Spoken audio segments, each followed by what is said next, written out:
Hey guys, I want to do a video today about how I planned financially to come to the Philippines.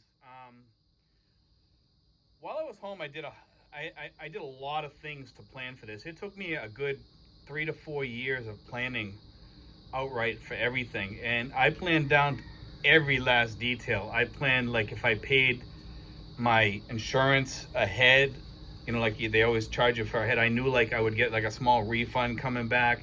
I had this extended warranty thing that they pay you back if you sell your car or something like that. And I did sell my car, so I got back like about $400 from them. That's just the start of all the things that there's so many ways and things that I counted on. Right down to my tax check, but not just that. I worked 2 jobs, okay? One I lived off of, one I saved, okay? I paid down all my debt, okay? I worked 72 to 80 hours a week, sometimes more if I could, and I made sure I had breathing room. I made sure that each week I had a half a day of rest where I could just relax and have some alone time, or time to myself. I didn't skimp, but I didn't overspend either. I would occasionally go out to eat, probably every 2 or 3 weeks. I would go out to eat and get something decent. I did go to McDonald's probably every other morning or whatever, and I'd spend a little bit there. Like I'd get value meals. I'd get like their yogurt in the morning with the fruit, things like that. I'm not a coffee drinker, but I would try to save as much as I possibly could. The other thing is, like, if you get paid bi-weekly, there's some months where you get an extra paycheck, and on those months I would automatically put that right into the bank. I would save that.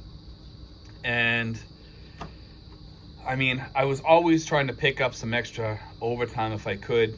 And if I was working weekends at my other job, I worked doing security on weekends, and during the week I worked, like I said, for a municipality. So my regular job was a really good job. The weekend job, it wasn't great pay, but I got time to plan, time to do things, time to be online and do everything that I needed to do. And because I was sitting in a parking lot, I could still do my job. I could still see everything that was going on.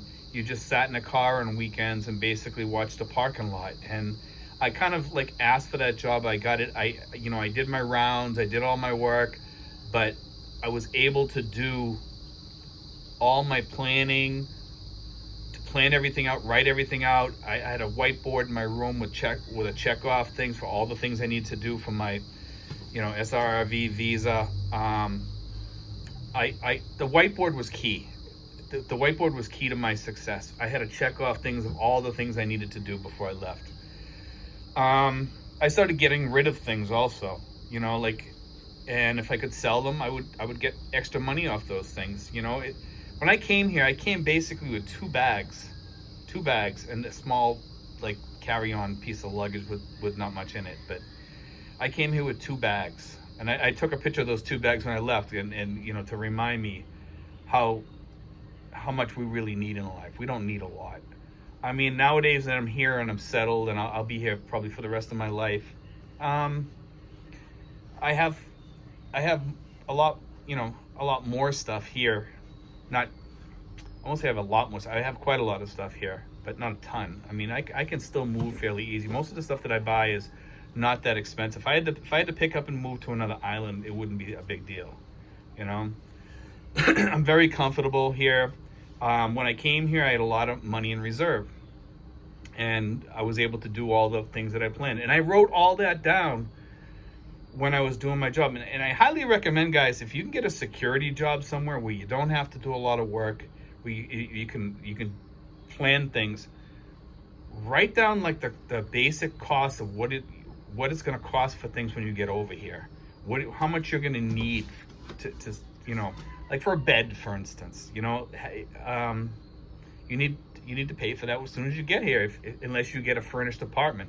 Some people go out and get a furnished apartment. You're going to pay a lot more for that. I recommend use Airbnb for like a week or two to, find your bearings and find a place to live. and then try to find your basically forever rental, unless you're gonna whatever, buy a place with your girlfriend or your you know, your wife or whatever. And you know, it's try to find a place where you can settle for good.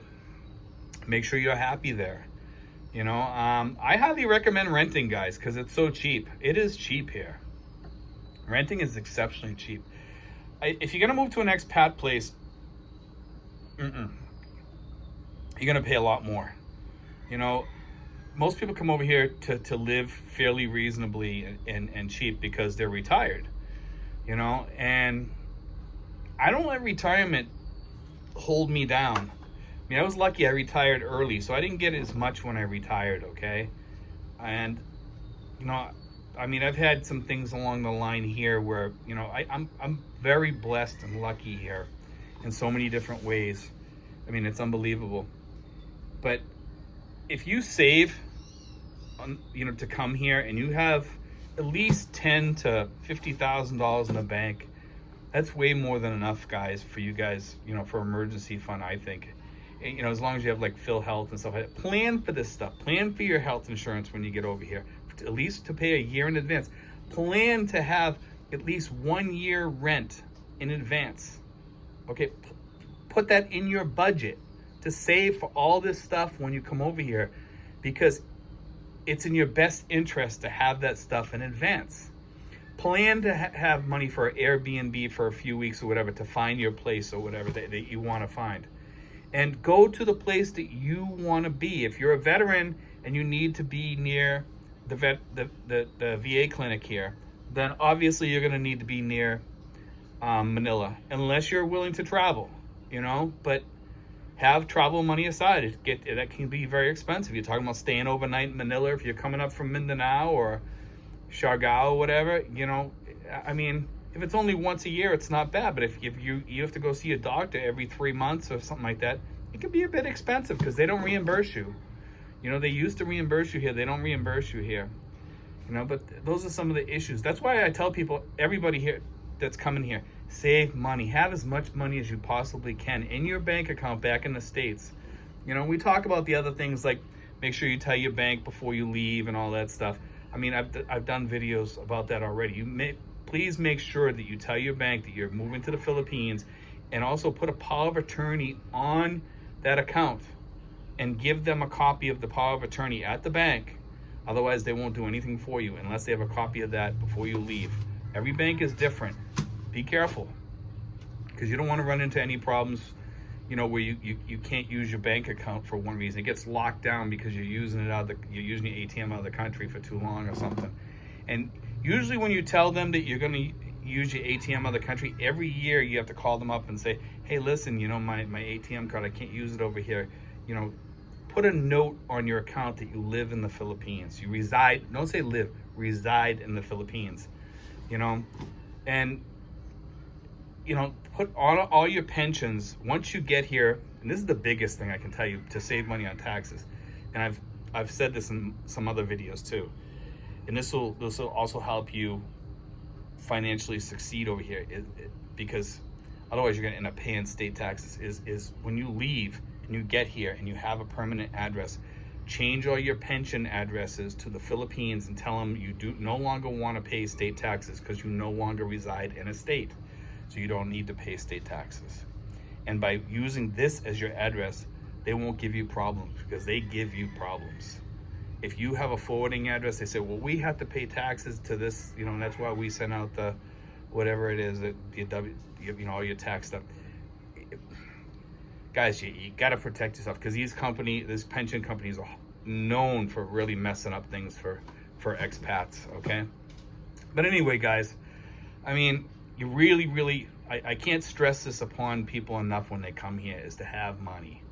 You need to have, I see so many people coming over here, so many people failing, and by having, and don't come over here and just blow all your money to, you know, show people that you got money. No, be tight with your money. Be very tight.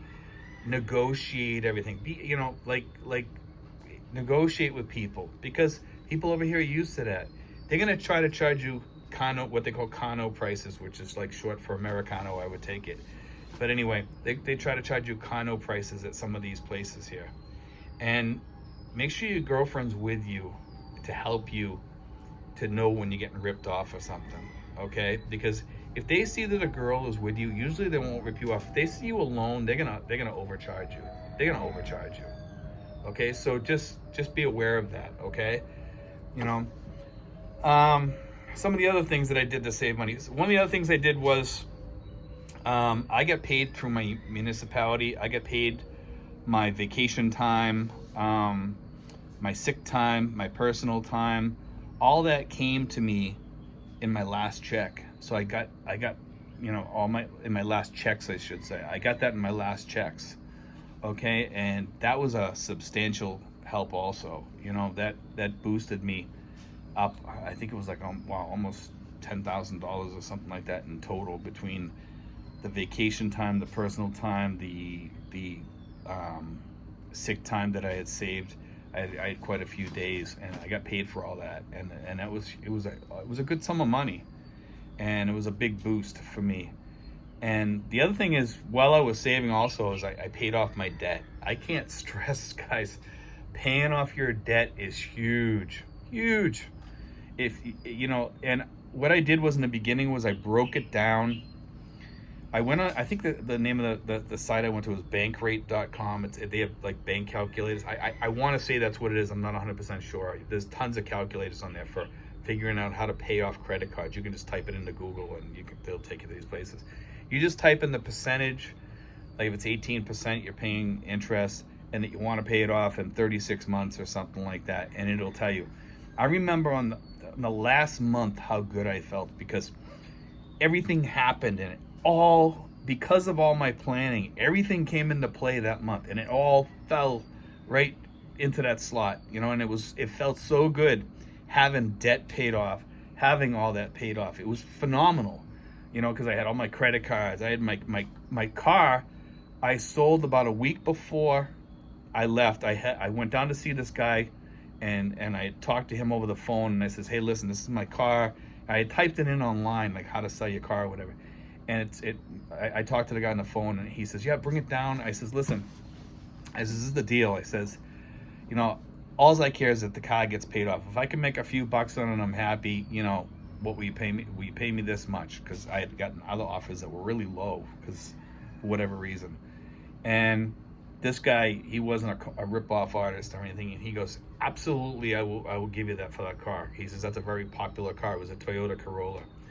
And I got there, he looked at it, and he says, wow, this is a cream puff. He says, you know, this car is worth like about, you know, $3,000 more than what we negotiated for, $3,000 to $4,000 more. And I said, well, I don't care, you know, that's on you. You know, if you sell for that and you make a profit like that, good for you. I'm happy for you. But he called this other fellow on the phone while I was there, and he says, hey, you know, whatever the guy's name was, hey, Joe, you know, like, I got a blue Toyota Corolla with that nice color that you like and all this stuff. And, you know, he says, it's a real cream puff, and I just paid this price for it. You know, what will you give me? And I think he sold it to that guy. You know, like, so I don't know if it was another dealer or if it was just a person, but he had it sold like that. You know, I was happy for him. You know, I was happy for him. You know, because you know he made some money, and I got my car paid off. You know, and that was a good thing. You know, I got money back from my insurance company, my car insurance. I got that. I got my tax money back. You know, all that I threw into the bin, you know, and into that account. And, you know, when I got here, I had a pretty good chunk of money. It really helped. And that helped me to be successful over here. When I got over here, then, you know, I started buying the things I need, and I had plenty left over and plenty of emergency funds too. And you know, I had a little money to kick around to invest. And what I do now is, because, you know, as long as you don't rack up any debt on your credit cards, you know, and I use my credit cards on occasion, but I pay them off as quickly as I can. But I mean, as long as you don't rack up debt over here, you'll be in a good spot, and you shouldn't have to rack up any debt over here. You know, I mean, medical is cheap over here. If you have insurance, it's even better. But, you know, I'll tell you guys this, is that the best thing, and I'll say it again, is pay off your debt. Come over here debt free.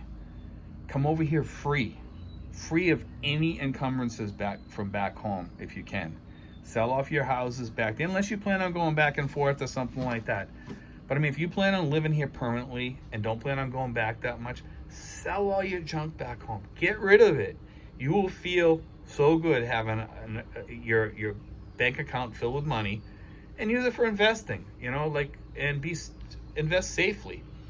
You know, like people start talking about a stock market crash coming up or whatever, and it's possible it might happen, but you know, and it could.